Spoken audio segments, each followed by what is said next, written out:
Pencegahan dan Penanganan Kekerasan Seksual di Satuan Pendidikan pada Kementerian Agama. Ini perintah birokrasi atau perintah agama? Awareness terhadap relasi kuasa. Kata saya cuma satu, gaspol. Saya mendengarkan itu merinding. UIN, I-nya ini Islam, Iya. bukan IEM. Apalagi INU. Assalamualaikum warahmatullahi wabarakatuh. Sahabat Arahim tercinta, bertemu kembali dengan saya, Mas Ino. Kali ini kita memiliki tamu yang ini sudah berapa lama kita kejar, Bu? Sejak 2 tahun yang lalu ya, Bu ya. Kita kejar dan akhirnya bisa kita tangkap sore hari ini. Beliau adalah Prof. Ahmad Zaki. Ini jabatannya udah nggak bisa saya sebutkan. Ini sekarang menjadi Rektor UIN Sunan Ampel, Surabaya.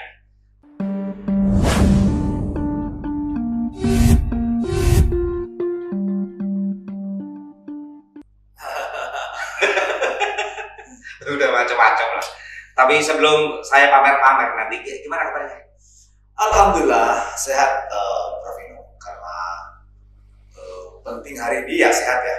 Ya, Setelah sehat itu kita jangan lupa bahagia. nah itu. Nah kalau sudah sehat fisik itu kan bahagia itu kan sehat psikis ya. Nah kalau dua itu bergabung kan dahsyat itu di masa pandemi ini. Allahu Akbar. Saya tahu jadwal beliau ini. Ini jadwal orang yang betul-betul bangtoib dalam arti harfiah saat-saat ini. Karena beliau ini sekarang juga, saya dengar-dengar katanya Prof. Zaki menjadi satu-satunya rektor yang masuk dalam tim penyelesai pelanggaran HAM berat masa lalu, benar ya? Memang ada keputusan presiden Oke. untuk namanya tim penyelesaian pelanggaran HAM yang berat masa lalu. Nah ada satu lagi rektor di Universitas Cendrawasih, Oke. Papua. Iya. Nah memang ini tugas presiden, tugas kenegaraan karena problem yang harus ditangani itu banyak, sampai 13 kasus yang sudah direkomendasikan oleh Komnas HAM. Dan ini prosesnya beda dengan pengadilan. Iya, non yudisial kan ini ya. Judisial tetap jalan, Iya. tapi non judisial juga Iya. diselesaikan. Fokusnya juga berbeda. Oke. Kalau judisial itu fokusnya kepada pelaku. Mhm. Kalau tim ini diinginkan presiden untuk menangani korban. Korban, Fokusnya kepada ya. korban, hak korban seperti apa. Iya. Dan itu yang negara harus hadir. Oke, itu istri dan anak masih bagian waktu enggak? Iya, bagian dari tanggung jawab yang harus ditunaikan. Seni hidupnya kan di situ. Oke. Bermain di banyak pendulum, tapi semuanya merasa terpenuhi haknya. Nah, di situ memang saya semakin yakin, Prof. Ino. Iya. Air itu kalau mengalir, Oke. walaupun kecil volumenya, itu akan bikin jernih. Nah, saya memaknai bahwa semua tugas yang hari ini menjadi bagian tanggung jawab saya itu adalah gerakan air untuk mengalir supaya yang keluar dari diri saya itu sesuatu yang jernih dan tidak dianggap sebagai sebuah beban. Iya. Itu adalah bagian yang harus dinikmati, seperti kopi. Saya itu tidak pernah minum kopi manis, Prof. Yang selalu saya minum itu kopi pahit. Kenapa itu, Prof? Mari kita belajar dari kejadian itu, dari case itu. Pahit itu bisa dinikmati loh. Aduh. Ampun. Jangan dianggap itu sebagai rasa yang harus dilawan, tapi bisa dinikmati. Ampun DJ, Itulah. kehidupan saya ini udah pahit, Prof, selama ini. Jadi saya kalau harus menikmatinya lagi itu rasanya Ya, karena kita akan bilang bahwa kita akan membandingkan antara pahitnya kopi dengan pahitnya masalah. Tapi ternyata kemudian kita harus move on, kita tidak Iya. boleh gamon, Iya. nggak boleh gagal move on. Ternyata pahit sekalipun, ketika kita sudah move on, tetap harus dinikmati. Artinya bahwa setiap tahapan hidup itu Iya. harus dicari maknanya. Iya. Iya. Dan jangan lari dari masalah. Kalau kita mau cepat dewasa, lalu terampil menghadapi hidup, bahwa masalah itu bukan untuk dihindari, masalah itu dipecahkan, dinikmati. Saya jadi curiga. Itu di samping menjadi rektor, jadi motivator nggak? Ya, Barangkali ada undangan-undangan untuk menjadi motivator. Itu juga ini loh, pekerjaan sambilan yang gede juga itu income-nya. Iya. Saya selalu berusaha ya Prof Gino, bahwa yang keluar dari mulut saya itu sesuatu yang sudah saya praktekkan. Oke. Karena itu kemudian saya ingin memaknai apa yang saya praktekkan, bukan merencanakan apa yang ada dalam angan-angan saya. Oke. Nah, tentu semua itu akumulasi dari pengalaman, dari belajar dari hidup, banyak tokoh, banyak guru, banyak idola kita semua yang itu terakumulasi sekarang lalu kita produksi untuk kemuliaan bersama. Saya saking asiknya saya kok jadi lupa ya. Ini sebetulnya tema kita apa ya ngomong sore hari ini ya? Apapun yang sekarang lagi seksi lah, Oke. kita bahas ya. Oke, kita akan membahas. Saya ada satu tema seksi. Prof Zaki ini kan sekarang menjadi rektor UIN Sunan Ampel Surabaya.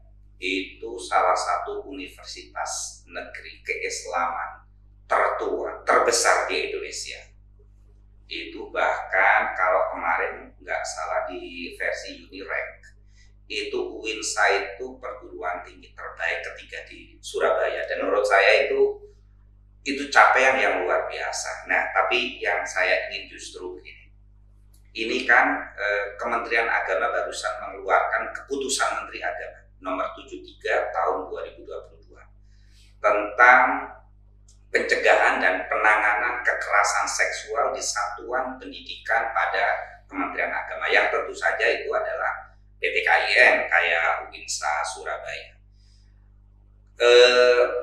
Ada KMA seperti ini, ada regulasi sebelumnya yang juga concern di isu yang sama.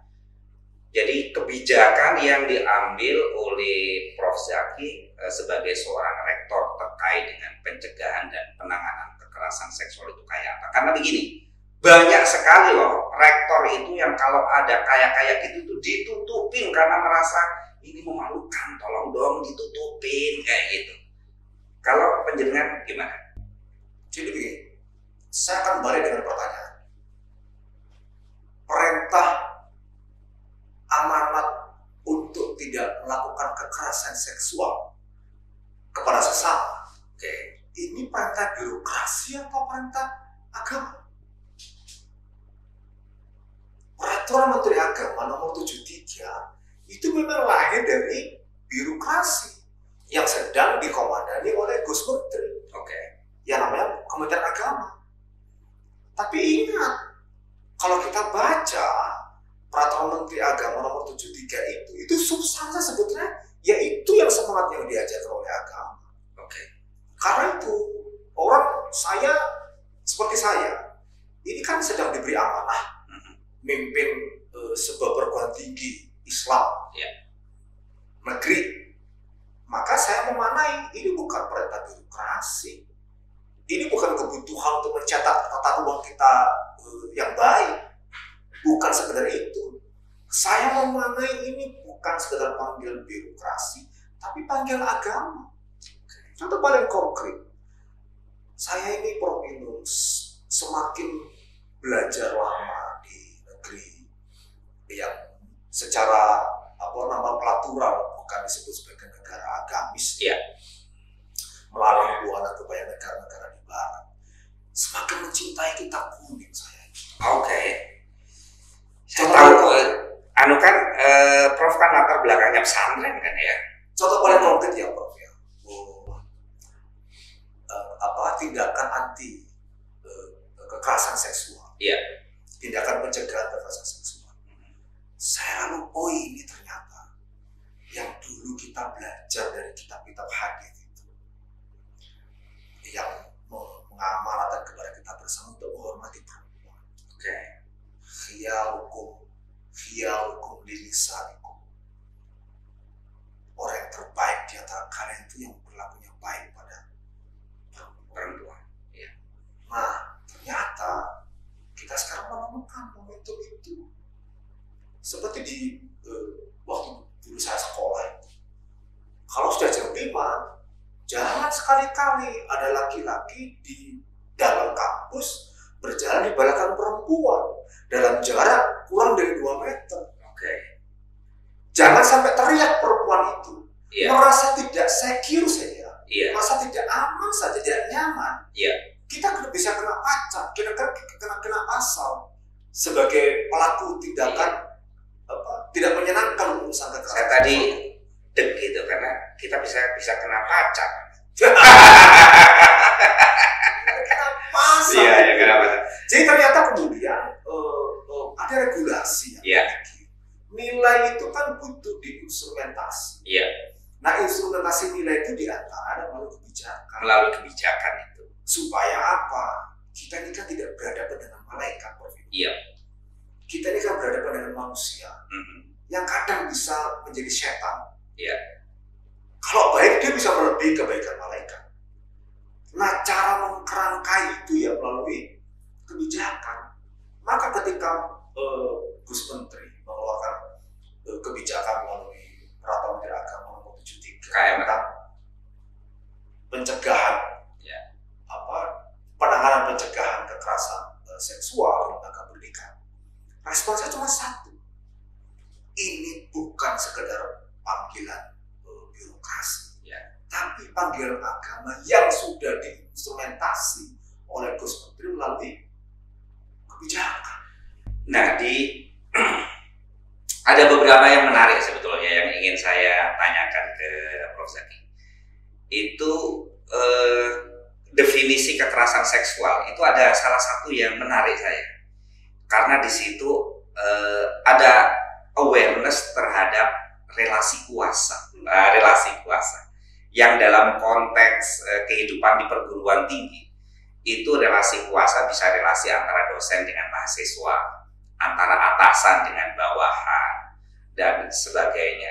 Itu gimana bacaannya Prof. Zaki dengan antara definisi ini yang memasukkan tentang power relation, satu konsep yang menurut saya luar biasa progresif ya, dengan situasi yang ada di perguruan tinggi.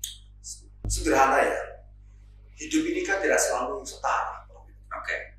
Dalam hubungan kita dengan yang lain, itu tidak selalu setara. Kenapa begitu? Karena kebutuhan kita itu tidak selalu kita bisa penuhi sendiri. Ada pada posisi tertentu kita butuh pada seseorang yang bisa memenuhi kebutuhan kita. Nah, disinilah kemudian relasi kuasa kita itu tidak selalu seimbang. Iya. Di perguruan tinggi umpama, yang namanya mahasiswa itu butuh dosen. Sederhana, aku butuh nilai. Iya. Nggak usah ngomong yang tinggi-tinggi bahwa saya butuh semangat spiritual. Nggak butuh. Saya butuh angka untuk masuk ke calon sertifikasi saya nanti itu. Marking, bukan value ya. Marking, nilai angka. Saya butuh nilai angka masuk ke transkrip saya. Saya butuh tanda tangan. Saya udah ditanda tangani terus, ini ada apa sih? Ya, kayak gitu kan. Kalau enggak, kan nilai saya nggak keluar. Iya. Kalau enggak, transkrip saya nggak keluar. Kalau enggak, saya akan sulit ketika saya menjalani proses perkuliahan. Iya. Nah, dalam situasi seperti ini, mahasiswa itu subordinat. Oke. Nah, dosen itu superior. Iya. Ini kalau kemudian tidak dijaga, kalau tidak diinstrumentasi, relasi kuasa tidak seimbang ini akan memunculkan apa yang disebut dengan ketimpangan. Pasti timpang hubungan. Iya. Karena ini superior, ini subordinat. Nah, ketika kemudian tidak seimbang dan perguruan tinggi, saya yang diberi amanah untuk menjadi pelayan di universitas ini, tidak melakukan intervensi, instrumentasi, maka ketimpangan ini akan berjalan terus-menerus. Dan ketika keterusan, berkepanjangan, akan menimbulkan penindasan. Maka ketika muncul regulasi oleh Pos Menteri, kata saya cuma satu, gaspol. Gaspol ya? Gaspol. Oke. Maka saya orang yang bertanggung jawab di antaranya ya dalam konteks penyelenggaraan tata kelola yang bebas dari kekerasan seksual di kampus ini. Ini saya kira saya perlu menggarisbawahi. Ini biar didengar oleh pimpinan-pimpinan lain di bawah kepemimpinan Prof. Zaki dan juga didengar oleh orang-orang di luaran sana bahwa untuk urusan kekerasan seksual itu UINSA Surabaya sangat serius. Tidak ada tempat. Nggak ada tempat. Nggak ada tempat. Gaspol, nggak usah ragu-ragu ya. Nah, karena itu kemudian di UIN ini, di UIN Samampel ini, Satgas kita bentuk.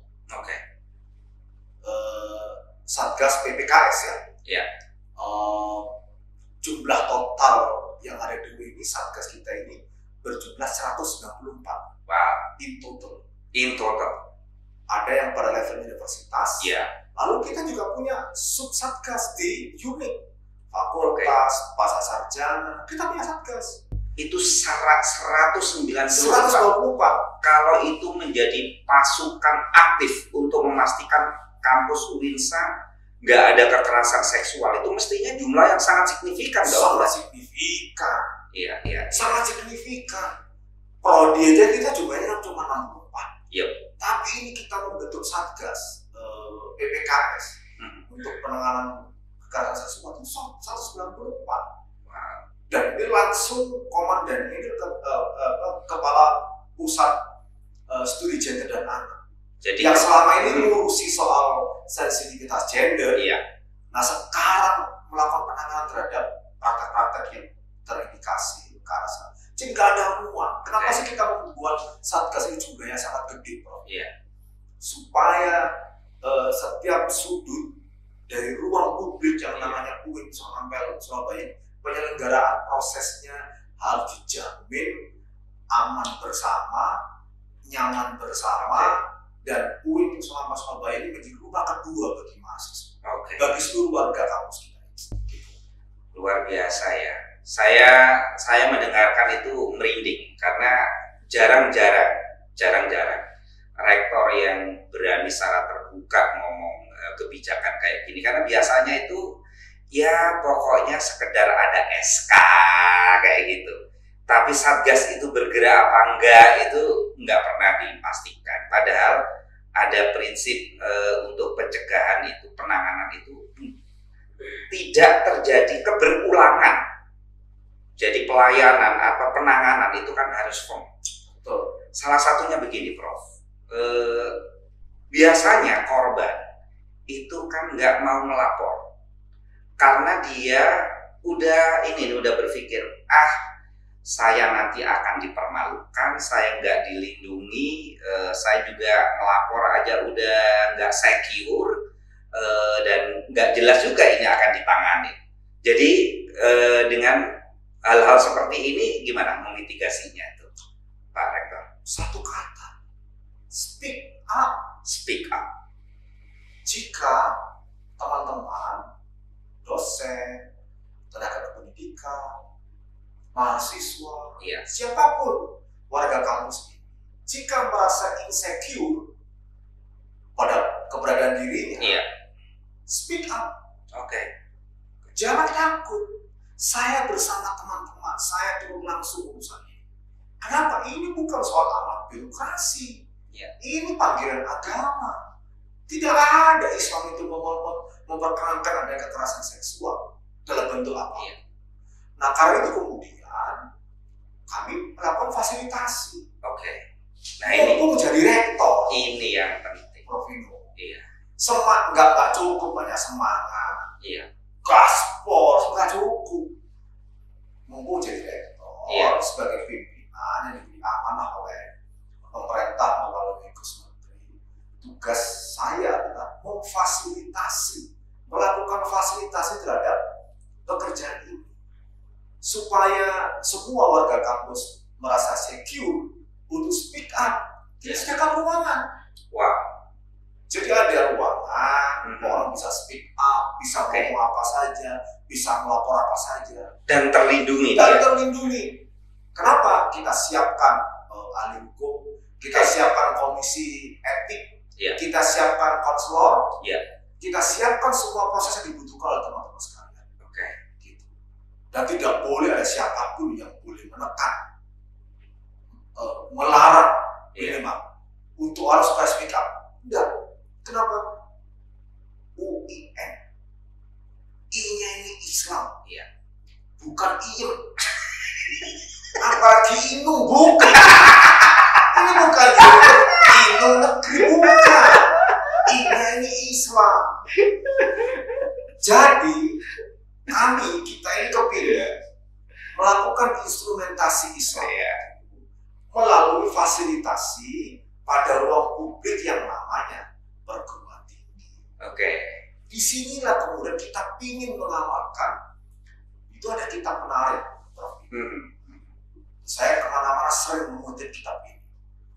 Karya Ibnu Faris. Judulnya Mu'jam Maqayisil. Ini buku agak ensiklopedis, ingin memarah sesuatu. Nah, Ibnu Faris itu keren. Ada definisi tentang ilmu di kitab itu. Beliau mengatakan begini, al-ilmu yadullu ala athar syai'i yatamayyazu bihi an ghairihi. Jadi ilmu itu, perkuliahan itu, pembelajaran itu, produk dan prosesnya itu menunjuk kepada adanya pengaruh oleh sesuatu yang membuat peserta didiknya itu memiliki kekhasan, specialty, distinction dibanding yang lain. Nah, athar dalam kitab ini menurut pembacaan orang modern disebut dengan experience. Orang yang mendapati pengalaman positif di lembaga pendidikan, ini akan berdampak pada masa depannya. Nah, kenapa? Karena kita mengatakan mereka yang mengalami proses athar, pengalaman ini, pengaruh positif ini, dia akan mengalami proses yang membuat dia akan memiliki ciri khas, faktor pembeda dibanding yang lain. Nah, karena itu merujuk pada kitab ini, saya sebagai orang diberi amanah menjadi pelayan di UIN Surabaya ini harus melayani supaya yang akan diterima oleh adik-adik mahasiswa itu pengalaman positif, bukan pengalaman negatif. Karena ini yang akan membentuk masa depan mereka. Nah, disinilah kita kepingin UIN Surabaya ini menjadi rumah kedua bagi adik-adik mahasiswa. Di mana mereka merasa nyaman, mereka merasa aman, mereka bisa berdialog, berproses dengan baik, seperti mereka berada di rumah sendiri. Tidak ada yang menekan, tidak ada yang mengancam, bahkan tidak ada yang membuat mereka menjadi korban. Nah, itu tugas kita semua. Saya baca ya di KMH itu ada, itu kan dikasih ini nih, satu kekerasan, bentuk-bentuk kekerasan seksual ya. Ada satu yang menurut saya itu ada beberapa sih, tapi ada satu yang menarik bagi saya. Itu karena salah satu bentuk kekerasan seksual itu adalah membiarkan kekerasan seksual itu terjadi. Jadi saya itu membayangkan kayak gini, bro. Wah, ini pimpinan itu bisa terkena gugatan. Kalau dia tidak mengambil tindakan, jika dia tahu bahwa terjadi kekerasan seksual. Apa maknanya ini, Pak? Menjadi orang baik itu penting. Tetapi menjadi orang bermanfaat jauh lebih penting daripada menjadi orang baik. Karena apa? Kalau kita mendapati sesuatu kemungkaran, praktek buruk, kita melakukan praktek pembiaran, kita menjadi orang, kita hanya ingin menjadi baik untuk diri sendiri, tapi sebetulnya kita tidak bermanfaat pada lingkungan. Karena apa? Itu klausulnya jelas tuh, membiarkan. Jadi ada politik pembiaran jika dilakukan, maka siapa bebas kena. Kena. Apalagi pimpinan lembaga pendidikan tinggi, lembaga pendidikan. Nah kita nggak boleh melakukan itu. Karena Islam pun juga mengajarkan. Itu kita lihat. Jadi siapa menyangka bahwa regulasi yang dibuat Gusmen ini kebutuhan birokrasi. Iya. Kata membiarkan itu sebetulnya terjemahan dari hadis yang sangat populer. Manusia terbaik itu yang terbaik kepada sesamanya. Khairun nas anfa'uhum linnas. Ini artinya kita ini nggak boleh melakukan politik pembiaran. Kenapa? Supaya kita memberi manfaat pada orang lain dan orang lain menerima manfaat dari kita. Kalau kita melakukan pembiaran, kita nggak dianggap oleh hadis itu sebagai orang yang terbaik. Iya, iya. Teguh sudah dicatat itu hadis-hadisnya kok. Kamu nanti jangan nanya aku lagi hadis-hadis itu. Baik, kalau langsung dicatat.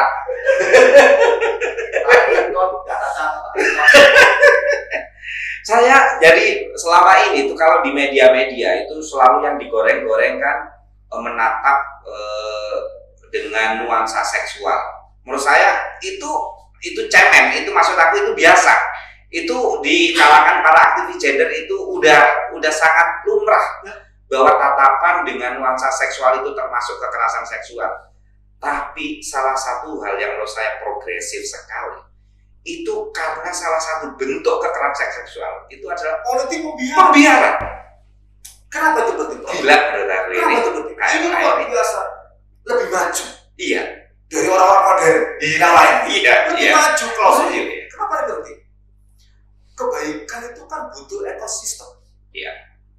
Kemuliaan itu butuh ekosistem, Prof. Iya. Jangan merasa kita menjadi orang baik lalu masuk surga sendirian. Iya. Kita nggak bisa.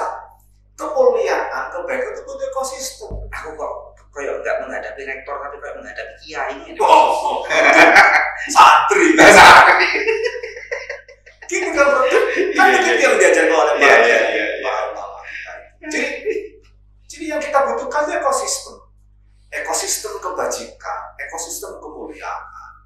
Jadi politik klausul tentang membiarkan itu kemudian kena pasal. Iya. Pembiaran pada praktek kekerasan itu tidak digendaki loh. Iya. Oleh Gus Menteri melalui regulasi itu. Jadi sebetulnya teman-teman sekalian, saya ingin mengajak kepada kita semua. Iya. Membaca regulasi yang dikeluarkan Gus Menteri itu jangan dibaca itu birokrasi. Kenapa? Loh semua itu ada dasar spiritualnya itu. Iya. Ada nilainya. Iya. Kita saja selama ini membedakan Prof. Iya. Kalau sudah masuk birokrasi ini berarti kebutuhan negara. Iya. Tapi kalau sudah bicara ruang privat ini kesalahan pribadi. Iya. Iya. Padahal Islam itu tidak begitu.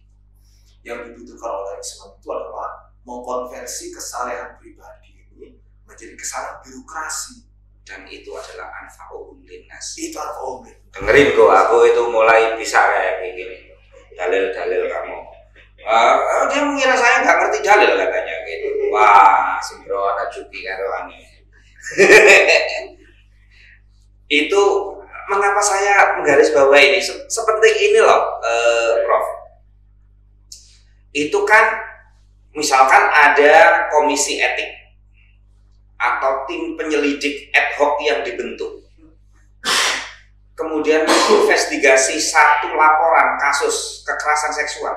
Itu yang dihadapi itu kawan-kawannya sendiri kemungkinannya.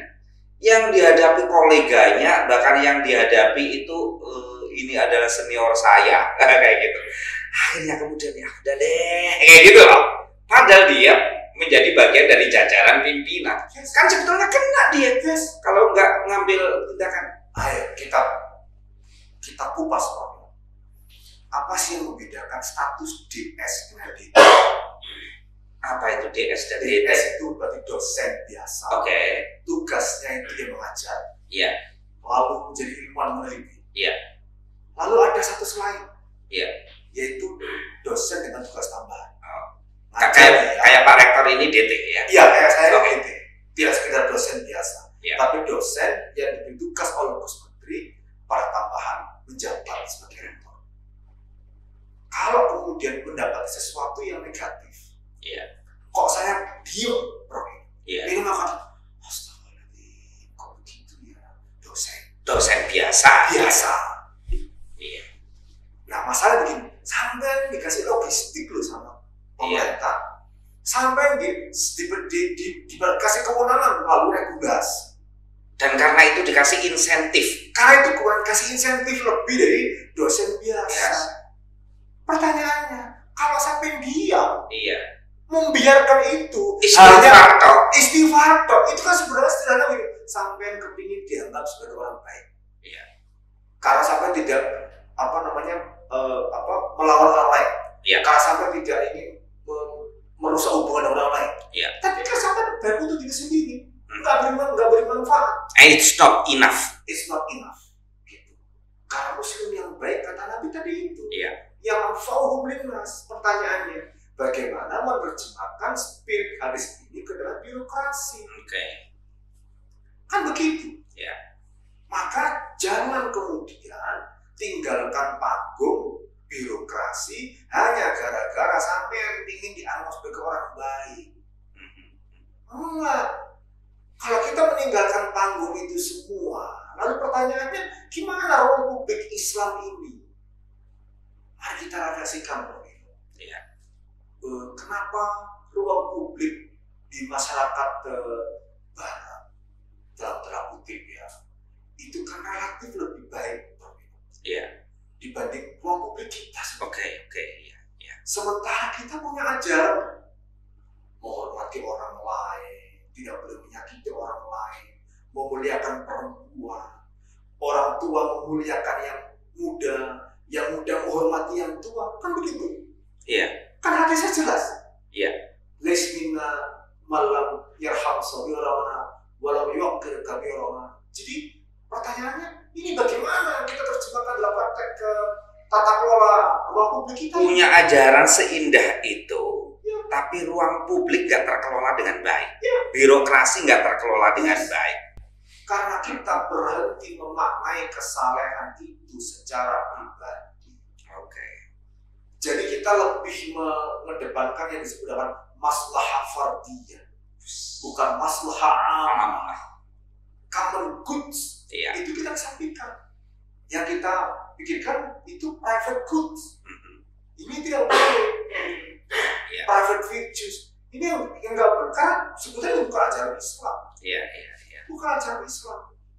Kenapa kemudian orang yang duduk-duduk di pinggir jalan, zaman Nabi dijelaskan, kan nggak boleh orang duduk-duduk di pinggir jalan. Tidak dianjurkan gitu loh. Kan? Karena cenderung orang duduk di pinggir jalan itu kan yang lewat cuci, gitu kan? Minimal begiitu. Dan Gus Menteri melalui peraturan yang nomor 73 itu kan sudah tidak boleh menimbulkan siulan itu melecehkan orang. Catcalling. Hai cantik, gitu. Apalagi kemudian itu di-mix dengan tatapan yang bernuansa seksual. Tangan mulai ikut. Ada gerakan-gerakan tambahan ya. Jadi sebetulnya makanya kita sama maknai bahwa ini bukan tanggung jawab birokrasi. Untuk menciptakan ruang publik yang positif, yang baik, yang kondusif bagi kemuliaan bersama, itu bukan sekedar tanggung jawab birokrasi. Ini ajaran agama, basisnya jelas. Nah ini kan itu jangan main-main dengan ini. Gaspol di ujung saya. Gaspol Maka teman-teman sekalian speak up kalau ada case. Terima kasih Prof. Zaki. Saya kira message-nya jelas sekali. Dan pada akhirnya KMA ini adalah produk birokrasi. Ini adalah produk politik. Ini adalah sebuah kebijakan yang diambil oleh state apparatus. Tapi sebetulnya kalau kita menghayatinya sebagai orang beragama, apalagi seperti Prof. Zaki adalah rektor dari UINSA, yang I-nya itu bukan Inung, tapi itu Islam. Ini dibalik ini semuanya, di dasarnya itu sebetulnya adalah agama, ajaran agama. Calling kita ini nggak hanya calling birokratik, tapi calling teologis, kurang lebih kayak gitu ya. Oke, kita sudah sampai di penghujung ini karena udah berapa lama kita ya Bu ya? 34 menit. Oke, sudah. Saya tahu saya udah menyita waktu banyak sekali dari Prof. Zaki yang semestinya harus pulang karena udah menjadi Bang Toyib berhari-hari. Kurang lebih saya tahu lah jadwal Anda, Bapak. Ini adalah waktunya untuk menunaikan hak yang dimiliki oleh anak istri di rumah. Tapi saya minta ini aja closing statement terkait dengan masalah pencegahan dan penanganan kekerasan seksual di lembaga pendidikan terutama di UNSA Surabaya. UIN Surah Ampel ini perguruan tinggi Islam negeri yang besar, tua dari sisi usia. Satu generasi sudah lewat di UIN Surah Ampel Surabaya ini. Apalagi di UIN dengan menggunakan nama Surah Ampel. Surah Ampel. Artinya ini kita bisa triple identity sebetulnya UIN kita ini. Ya ada Islamnya, ya ada Surah Ampel. Surah Ampel.